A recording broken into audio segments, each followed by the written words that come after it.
네, 안녕하십니까. 오늘 말씀은 사도행전 2장 5절에서 36절 말씀을 읽겠습니다. 5절 36절. 그런즉 이스라엘 온 집은 확실히 알지니 너희가 십자가에 못 박은 이 예수를 하나님이 주와 그리스도가 되게 하셨느니라 하시니라. 오늘 말씀은 하늘로 이 땅에 오신 성령께서 이 120문도에게 인격적으로 임하셨습니다. 이제 그들은 더 이상 자기 자신이 아니고 성령 하나님께서 그들을 다스리시고 통치하시고 인도하시기 시작하셨습니다. 오늘 말씀은 2000년 기독교 역사의 최초 베드로의 성령 설교 말씀을 읽겠습니다. 성령 받은 자의 특징이 무엇입니까? 4. 그들이 다 성령의 충만함을 받고 성령이 말하게 하심을 따라서 다른 언어들로 말하기 시작하니라. 다락방에 나타난 성령 충만함의 첫 번째 증거는 성령이 말하게 하심을 따라 말하기 시작했다는 것입니다. 로마서 8장 9절을 보면 만일 너희 속에 하나님의 영이 거하시면 너희가 육신에 있지 아니하고 영에 있나니 누구든지 그리스도의 영이 없으면 그리스도의 사람이 아니라. 성령이 지배를 받는다는 것은 무엇을 뜻합니까? 간단하게 성령께서 생각하시는 대로, 성령께서 말씀하시는 대로, 성령께서 움직이고 인도하시는 대로 따라 순종하며 성령의 인도함을 받는 것입니다. 이것을 사도 바울은 갈라디아서 2장 20절에서 내가 그리스도와 함께 십자가에 못 박혔으니 그런즉 이제는 내가 사는 것이 아니요 오직 내 안에 그리스도께서 사시는 것이라. 이제 내가 육체 가운데 사는 것은 나를 사랑하사 나를 위하여 자기 자신을 버리신 하나님의 아들을 믿는 믿음 안에서 사는 것이라. 이는 더 이상 내가 아니고 나는 죽고 그리스도로 내 안에서 사셔서 성령님의 생각에 사로잡혀 인도함을 받는다는 것입니다. 성령께서 제자들을 통해서 어떻게 말씀하셨습니까? 그때 경건한 유대인들이 천하 각국으로부터 와서 예루살렘에 머물렀더니 이 소리가 남에 큰 무리가 모여 각각 자기 방언으로 제자들이 말하는 것을 듣고 소동하여서. 여러 가지 방법이 있지만 오순절 사건에서 나타난 방법은 놀랍게도 성령 받은 사람들이 자기 생각이 아니라 성령의 생각을 말하게 되었는데 듣는 사람들이 이제 태어난 곳에 방언으로 말했다는 것입니다. 우리가 이제 알다시피 북이스라엘이 BC 720년에 망해 대부분 아수르 포로로 잡혀갔지만 어떤 경우는 더 이상 못 살겠다고 인민간 사람들도 많았습니다. 또한 남유다도 BC 586년에 바벨론에게 망해 많은 사람들이 바벨론으로 포로로 끌려갔지만 그 중에 많은 사람들이 그때부터 애굽과 소아시아, 유럽 등 세계 각국으로 흩어진 디아스포라가 되기 시작했습니다. 그들에게 특이한 점은 이 사람들은 예루살렘을 잊지 않고 예루살렘을 그리워하고 사랑을 했습니다. 이는 예루살렘 안에는 여호와의 성전이 있기 때문이 그렇습니다. 열왕기상 8장에서 솔로몬이 성전을 짓고 일천 번제를 드리고 하나님 앞에서 이런 기도를 했습니다. 48절 자기를 사로잡아 간 적국의 땅에서 온 마음과 온 뜻으로 주께 돌아와 주께서 그들의 조상에게 주신 땅 곧 주께서 택하신 성읍과 주의 이름을 위하여 건축한 성전이 있는 쪽을 향하여 주께 기도하거든 그들의 기도와 간구를 들으시고 그들의 일을 보시오며 라고 기도를 했습니다. 그랬을 때 왕상 9장 3절에서 여호와께서 그에게 이르시되 내 기도와 내가 내 앞에서 간구한 바를 내가 들었은즉 하시면서 응답을 하십니다. 그러니까 유대인들은 흩어져 있지만 예루살렘을 바라보고 기도를 합니다. 우리가 잘 아는 다니엘서 6장 10절에도 다니엘이 바벨론의 포로로 잡혀갔지만 하루 3번씩 창문을 열어놓고 예루살렘을 향해 약속의 말씀을 의지해서 기도를 하지 않습니까? 이처럼 흩어진 사람들은 다 예루살렘에 대한 사랑과 미련이 있었습니다. 세계 각국에 흩어진 디아스포라의 꿈은 절기에 맞춰서 예루살렘에 와서 예배 드리는 것이었습니다. 생업을 중단하고 성전을 그리워하며 순례의 길을 떠나는 사람들의 신앙은 참 경건한 사람들이었지 않겠습니까? 그러나 그들은 흩어져 살았기 때문에 예수님의 소식에 대해서 전혀 모르는 사람들이었습니다. 이스라엘에 이제 3대 절기가 있는데 6월절, 오순절, 수장절. 이스라엘은 이제 1년에 3번씩 하나님 앞에 나와서 하나님 앞에서 자신을 보일지라고 명령을 했습니다. 그래서 흩어진 그 유대인들이 여행하기에 가장 좋은 계절에 있는 오순절을 지키고자 천하 각국으로부터 예루살렘에 올라온 것입니다. 굉장히 많은 사람들이 모여있는 이 오순절에 성령께서 사도들에게 임하신 것입니다. 7. 다 놀라 신기하여 여겨 이르되 보라, 이 말하는 사람들이 갈릴리 사람이 아니라 사람들이 자기 나라 말로 듣고는 대소동이 일어나고 다 놀라하고 신기하고 기이 여겼다는 것입니다. 성령 받은 사람 자신이 놀라는 것입니다. 기도 가운데 갑자기 이 혀가 꼬꾸라지고 이상한 말이 입에서 막 터져 나오니 얼마나 놀랍기도 하고 했겠습니까? 8. 우리가 우리 각 사람이 난 곳으로 난 곳 방언으로 듣는 것이 어찌 됨이냐. 사람들은 자신들의 난 곳이 난 곳의 나라 말로 들은 것입니다. 이것은 인간의 어떤 교만과 신앙의 상징이었던 바벨탑 사건으로 언어를 흩으셨는데 언어가 회복이 되었다는 것입니다. 하나님께서 인간이 교만해져서 바벨탑을 하늘을 찌를 듯 하니까 그들의 언어를 흩으셨는데 그 방법이 언어를 혼잡케 한 것이었습니까? 아니었습니까? 그래서 오순절에 예수 그리스도로 말미암아 복을 주시기 위해서 이제 언어를 하나로 만드십니다. 즉 예전에 갈라놓았던 언어를 방언으로 통일하게 만드사 방언이 터지면서 복음을 통일하게 듣게끔 하신 것입니다. 또한 난 곳으로 방언이 들렸다는 것은 이 성령의 역사는 복음이 동서남북 전 세계로 퍼져나간 것을 의미합니다. 이때 들었던 3,000명들 가운데 디아스포라들이 많이 포함되어 있는 것입니다. 베드로의 설교를 듣고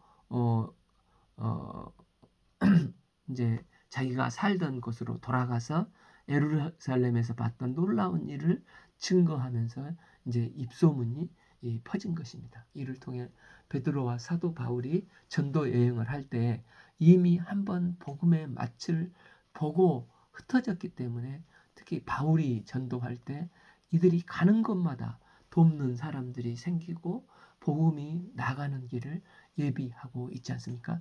이들이 세계 각국 어디서부터 모여왔습니까? 우리는 바데인과 메데인과 엘라민 또 메소포타미아 유대와 갑바도기아 본도와 아시아 시부르기아와 밤빌리아 애굽 및 구레네에 가까운 리비아 여러 지방의 사람들과 로마로부터 온 나그네 곧 유대인과 유대교에 들어온 사람들과 11 그레데인과 아라비아인들이라. 이들은 바벨론 아수르가 있는 지역과 소아시아 터키 지역으로 바울의 전도 여행 지역입니다. 11b 우리가 다 우리의 언어로 각각 하나님의 큰 일을 말함을 듣는도다. 성령의 말하게 하심에 따라서 각각 나라의 방언으로 말하게 된 내용은 하나님의 큰 일이었습니다.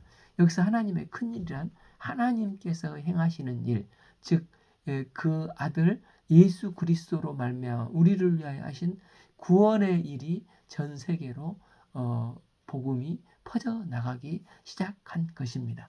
12. 다 놀라며 당황하여 서로 이르되 이 어찌된 일이냐 하면 놀라는 사람들이 있는 반면에 또 13절 또 어떤 이들은 조롱하여 이들이 그들이 새 술에 취하였다. 사도들은 들을 술 취했다고 조롱을 하고 있는 것입니다. 뒤 15절을 보면 그때가 이제 3시 이제 우리 시간으로 9시 이제 아침 9시부터 술 취한 사람이 어디 있겠습니까? 이는 성령께서 이 시간에 임했다는 것을 말하고 있습니다. 14. 베드로가 11 사도와 함께 서서 소리를 높여 이르되 유대인들과 예루살렘에 사는 모든 사람들아 이 일을 너희로 알게 할 것이니 내 말에 귀를 기울이라 하시고 때가 제3시니 너희 생각과 같이 이 사람들이 취한 것이 아니라. 그래서 이제 14절부터 그 36절까지 베드로가 성령의 인도함을 받았을 때 이제 기독교가 태동한 첫 설교 내용인데 각국 방언으로 베드로는 거침없이 사람들에게 성령 설교를 하고 있는 것입니다. 말씀을 듣고 있는 청중에게 흩어진 경건한 이 디아스포라들이 이제 세계 각국에서 올라온 사람들이 많이 섞여 있지 않습니까?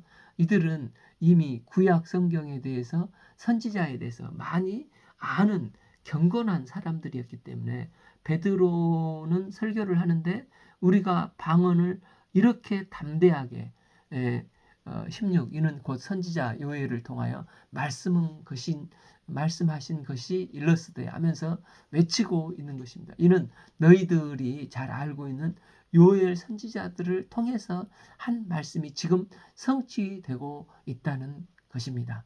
그러면서 이제 요엘서 2장 28절에서 32절 말씀을 인용해서 증거합니다. 메시아가 약속대로 이 땅에 오사 십자가에 죽으시고 부활 승천하심으로 하나님의 구속 역사를 완성하셨음을 베드로는 변증을 합니다. 이때 즉 사도행전 표현으로 이때를 말세라고 하는데 그래서 이 말세는 앞으로 올 미래가 아니라 그리스도께서 오심으로 하나님 나라가 시작되어 십자가를 통해서 그 중심이 이루어지고 또 성령 강림을 통해서 그 나라가 본격적으로 이제 작동이 되어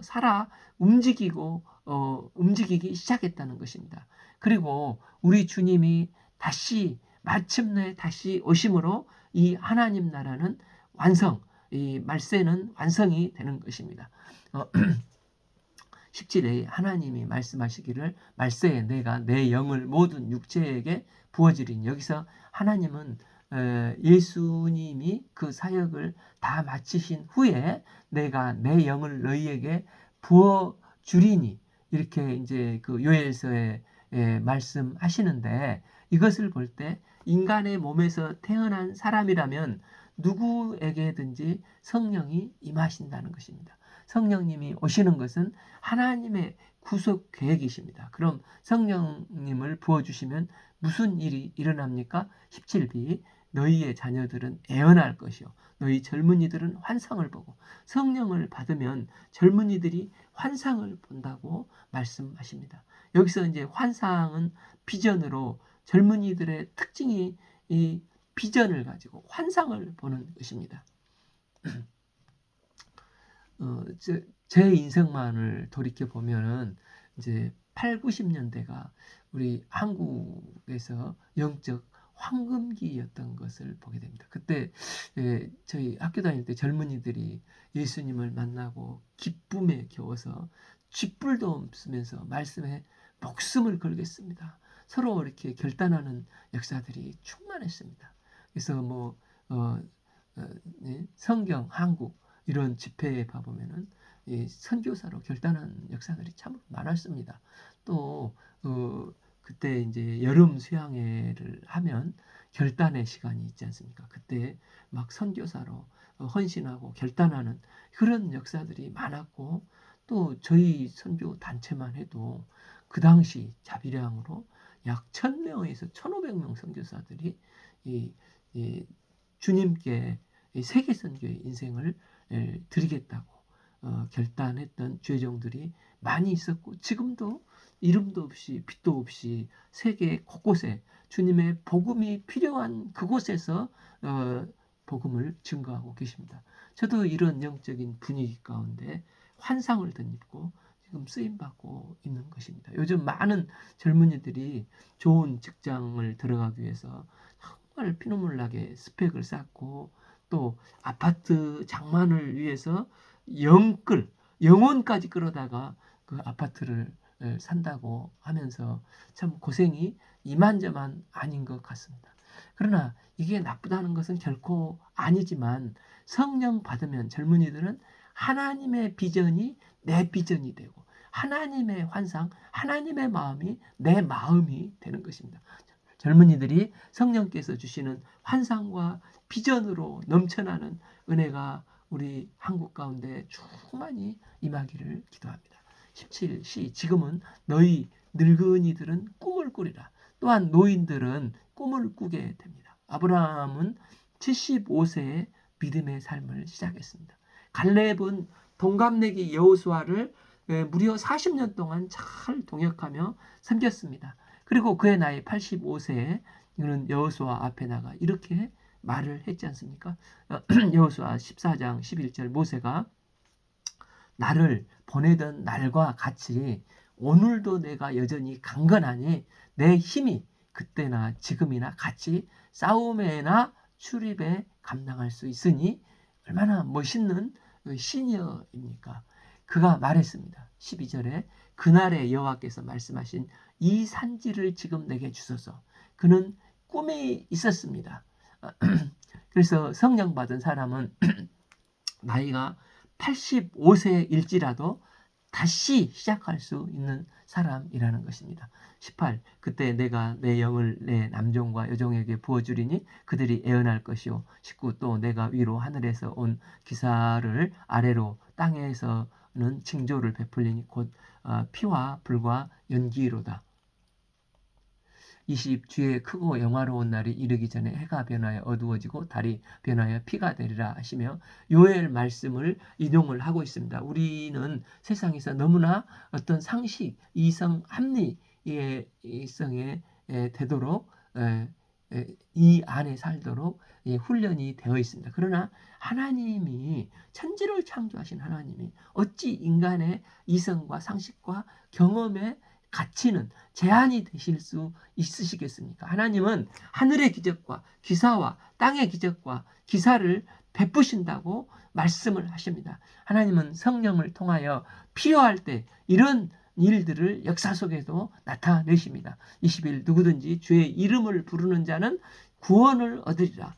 뒤에 이제 그 40절에도 봐보면은 또 여러 말로 확증하여 고남에 이르되 너희가 이 패역한 세대에서 구원을 받으리라. 그러니까 기독교 2000년 역사에서 최초의 성령 설교의 제목을 붙인다면 이 구원을 받으라 일 것입니다. 교회가 설교하면서 선포되는 기독교의 진리는 구원의 복음입니다. 영원한 멸망으로 치닫는 인류에게 영원한 구원의 새 생명을 증거하는 것이 교회의 궁극적인 사명인 것입니다. 그러면 베드로가 소개한 이 예수님은 어떤 분이십니까? 이제 22절에서 30절까지 베드로는 설교를 하면서 다윗의 시편을 인용을 합니다. 22 이스라엘 사람들아 이 말을 들으라. 너희도 아는 바와 같이 하나님께서 나사렛 예수로 큰 권능과 기사와 표적을 너희 가운데서 베푸사 너희 앞에서 그를 증언하였느니라. 첫째, 베드로는 그리스도의 삶을 소개하고 있습니다. 그리스도의 여기서 큰 권능과 기사와 표적, 이것은 예수님의 공생의 삶을 보여주는 단어들입니다. 예수님은 공생의 기간에 38병자를 일으켜 세우셨고 날 때부터 소경된 자의 눈을 뜨게 하는 표적을 행하셨습니다. 오병이어의 기적으로 5,000명을 먹이고도 12강주리를 남는 기적 행하셨고 또 광풍을 잠잠케 하는 초자연적인 큰 권능들을 행하셨습니다. 23. 그가 하나님께서 정하신 뜻과 미리 아신 대로 내준 바 되었거늘 너희가 법 없는 자들의 손을 빌려 못 박아 죽였으나. 둘째, 예수님의 십자가를 말하고 있습니다. 십자가란 하나님이 정하신 뜻이요 하나님의 구원 계획입니다. 예수님은 하나님의 뜻에 순종하여서 십자가에서 저희를 구속하셨습니다. 비록 빌라도가 법 없는 빌라도가 이 십자가형을 내렸지만 그러나 너희가 법 없는 자들의 손을 빌려 못 박아 죽였느니라 이렇게 분명히 말씀하고 계십니다. 24. 하나님께서 그를 사망의 고통에서 풀어 살리셨으니 이는 그가 사망에 매어 있을 수 없습니다. 셋째, 예수 그리스도는 부활하셨습니다. 예수를 죽음에 계속 머물러 있게 할 수가 없었습니다. 하나님이 사망의 고통의 빗장을 확 열어주셔서 예수님께서 죽은 장사 지낸 바 되었다가 사망의 머리통을 깨부시고 부활하셨습니다. 예수님께서 이 부활의 첫 열매가 되심으로 예수님을 믿는 우리도 사망에 묶여둘 수가 없고 부활의 생명을 얻게 되었습니다. 뿐만 아니라 베드로는 다윗의 시편 16편 8절을 인용하여 담대히 설명을 합니다. 25. 다윗이 그를 가리켜 이르되 내가 항상 주 앞에 계신 줄을 배웠으며 나는 요동하지 않게 하기 위하여 그가 내 우편에 계시도다. 이걸 볼 때 우리는 복음서에서 이제 시골 어부 출신 베드로로만 알고 있었는데 지금은 성경학 박사가 되어 있는 모습을 보게 됩니다.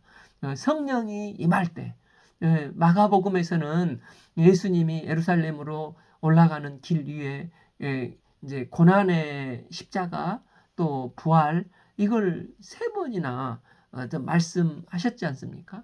또 구약에 계속된 애언된 말씀이 있지만 베드로와 제자들은 그 누구도 이 예언이 성취되고 있음을 전혀 알지도 생각하지도 못했습니다. 그런데 오순절 성령이 임하시니까 누가 가르쳐주는 것도 없는데 이제 요엘 말씀이 생각나고 또 시편에 있는 다윗의 말씀이 생각나 증거하고 있는 것입니다.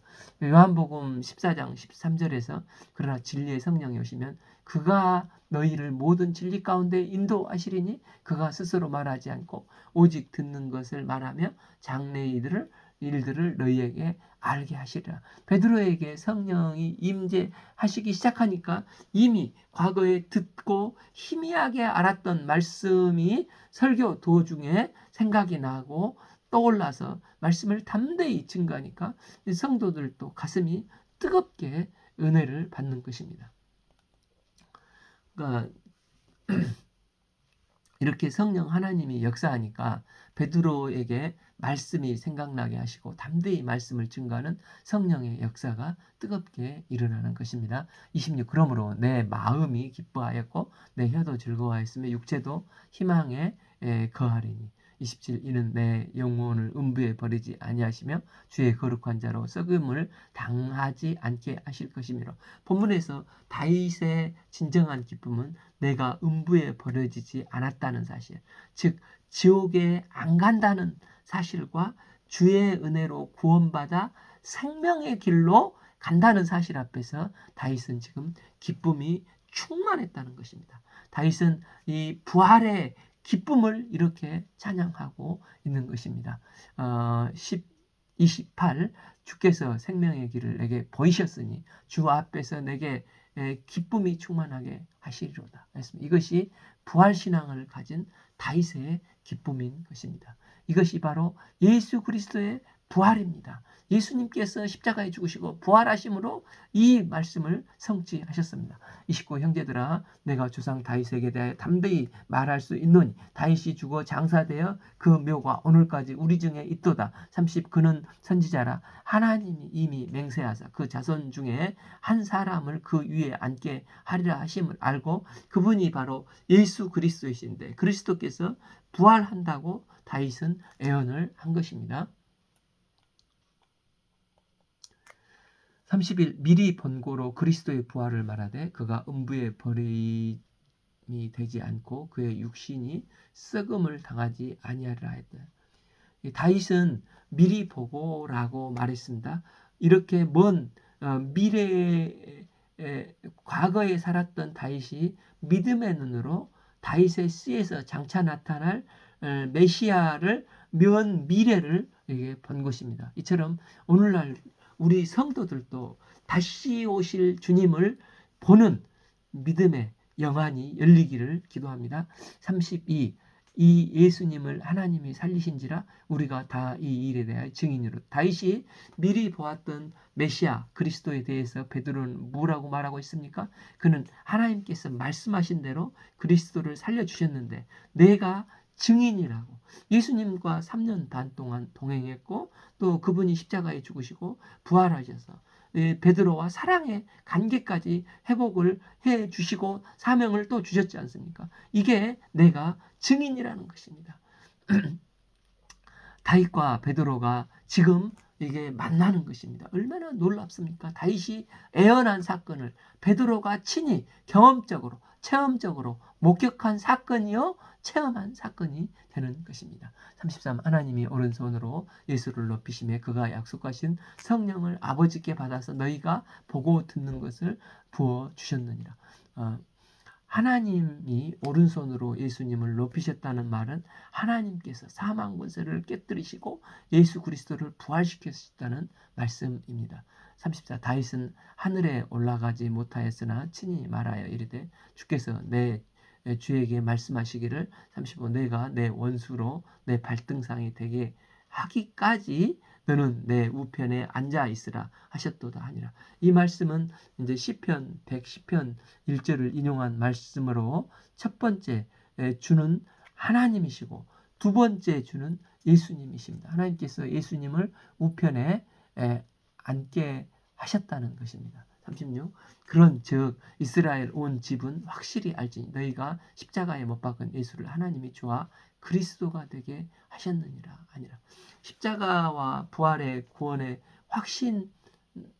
확신으로 그 말씀은 이 복음입니다. 그래서 교회 탄생의 가장 중요한 것은 그 말을 받는 자들입니다. 우리가 어떤 말씀을 받고 구원받았고 교회가 시작되었습니까? 교회란 성령의 역사와 능력이 나타나는 말씀으로 십자가 부활 구원에 대한 복음의 말씀이 우리를 살리셨다는 것입니다. 그래서 십자가와 부활의 구원의 복을 들은 사람들이 모여 있는 것이 바로 교회입니다. 그래서 이제 22절에서 36절이 이제 2000년 전에 베드로가 기독교 역사 최초로 성령 받은 설교를 하는데 이것을 다시 요약 정리하면은 이렇습니다. 이스라엘 사람들이요, 이 말씀을 들으십시오. 큰 권능과 기사와 표적을 일으키게 함으로 하나님께서 나사렛 사람 예수를 증언하셨습니다. 예수는 하나님의 섭리에 따라 그 길을 걸어가셨습니다. 당신들은 예수님을 십자가에 못 박혀 죽였지만 하나님께서 예수님을 풀어 사망의 고통에서 부활시키셨습니다. 이는 다윗이 시편 16편 10절에서 주의 거룩한 자가 멸망을 당하지 않을 것이라 예언한 바가 있는데 그 말씀이 이루어진 것입니다. 그 옛날에 다윗은 메시아 예수 그리스도의 부활을 미리 보았습니다. 하나님께서 다윗의 자손 중에서 어느 한 사람을 죽음에서 살리셔서 영원한 왕자에 앉히겠다고 다윗이 말했는데 그분이 바로 나사렛 예수 그리스도이십니다. 이 예수님을 하나님께서 살리셨고 우리는 이 일의 증인입니다. 하나님께서 오른손으로 예수님을 하늘 보좌로 높이셨고 약속된 성령을 예수님께서 하나님 아버지께 받아서 오늘 일어난 이 오순절 사건을 통해서 우리에게 보여주셨습니다. 다윗은 시편 110편 1절에서 기록한 영에 휩싸여 이렇게 예언을 했습니다. 하나님 아버지께서 당신의 아들 그리스도에게 이렇게 말씀하셨다. 내가 내 원수들을 내 발밑에 굴복시킬 때까지 너는 내 보좌 오른편에 앉아 있으라. 역사의 종말에 모든 악한 영을 하나님께서 밝히시도록 하실 것인데, 약한 영을 밟히시도록 하실 것인데, 그때까지 예수님은 너는 내 보좌 우편에 앉아 있으라고 말씀하신 것입니다. 그러므로 온 이스라엘 사람들이요, 확실히 알아야 합니다. 여러분들이 십자가에 못 박은 이 예수님을 하나님께서 온 세상의 주요 그리스도가 되게 하셨습니다. 라고 베드로가 성령 설교를 최초로 하였습니다. 오늘 말씀은 사도행전 2장 4절에서 36절 말씀을 읽었습니다. 감사합니다.